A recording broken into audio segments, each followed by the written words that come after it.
चीनी में दाल नहीं होती, ऑमलेट में आम नहीं होता, वैसे ही और किसमें क्या नहीं होता। प्लीज बनाओ आगे, खाली मत बैठो बहन चो। टाइगर बिस्कुट में टाइगर नहीं होतो, बुराई में रई नहीं होती, कोलगेट में गेट नहीं होतो, है ना, रशियन में रस नहीं होतो, बर्फी में बर्फ नहीं होतो, गुटका में गू नहीं होतू, मोस्ट इम्पोर्टेंट सासू मामा माँ नहीं होती। बात तो सही है। शिमला मरचा में शिमला नहीं होतू, અને जिंदगी में सुकून नहीं होतू, અને लंदन में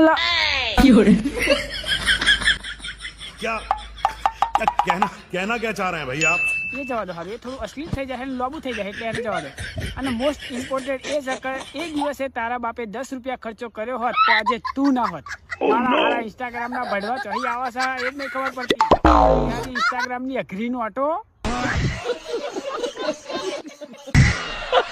મિત્રો, આ ગલગોટો કારી લીંડીન લઈને આવ્યો છે, તે પહેલા આપણે એનો વિડીયો જોઈએ, પછી કારી લીંડીન ને ગલગોટા બેને જવાબ આલ દઈએ। એ દિલીપ વાઘેલા, જે તું કારી બેને કે છે એ મારો કલેજો, મારો જાન છે। એટલે ગલગોટા, મને લાગતું નહીં એ તારી જાન હોય એવું, મને તો એવું લાગે છે કે તારી જાન। कहना क्या चाह रहे हैं भाई आप? જે મારા સપોર્ટ માં આવીને અને મારી હેલ્પ કરીને તારો રોસ્ટ વિડીયો બનાવ્યો હતો। તો તું અને ચોય કાર્યું એ એંગલ તારી ની એની સેટ થતી નહીં। આ તો પેલી જ વાત થઈ ને, માં જંગલ ગઈ थी કે શેર घर पे आया था, એ વાત થઈ। આ તો अरे कहना क्या चाहते हो? તો એ દિલીપ વાઘેલા, ભડવા, સાલા, ગધેડા, હું તને ચેલેન્જ કહું છું। इनकी अम्मा बहन पे आ जाऊंगा मैं। ગલગોટા, તું મને શું લેવા ચેનલ કહું છું? તું હારા પોતે લાઈવ ટેલિકાસ્ટ છું અને મને ચેનલ કહું છું। એ તારું સોફ્ટવેર આખું ઉડી ગયેલું છે, એમાં આ કારી લીંડી કારી આઈસીન જેમ બરી ગયેલી છે। बस बेटा। કે કારી લીંડીનો પીછો છોડી દે અને કારી લીંડીનો શબ્દ તું છોડી દેજે, કારણ કે કાર્યો મારો જાન। પેલું શું કીધું તે? હે, કાર્ય તારો મારો જાન, ફરી વાર બોલજો, શું કીધું તે? મારો જાન, મારો જાન, મારો જાન, મારો જાન।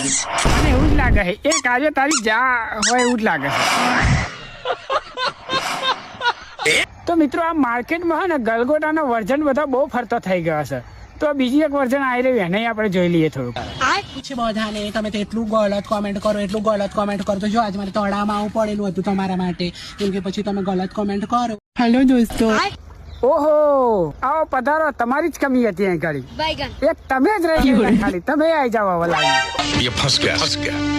मैं खेती में आया हूँ ये सूटकेस लेके। ઓહો, તમે તો બહુ મોટું લઈને આવ્યા છો। તો મિત્રો, આ મોંઘવારી ગઈ અને ઊંઘવારી આવી, બોલો, બધું સસ્તું થઈ ગયું।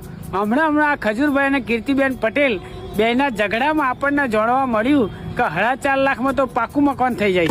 ये तो लेटेस्ट न्यूज है। તો કીર્તિબેન પટેલે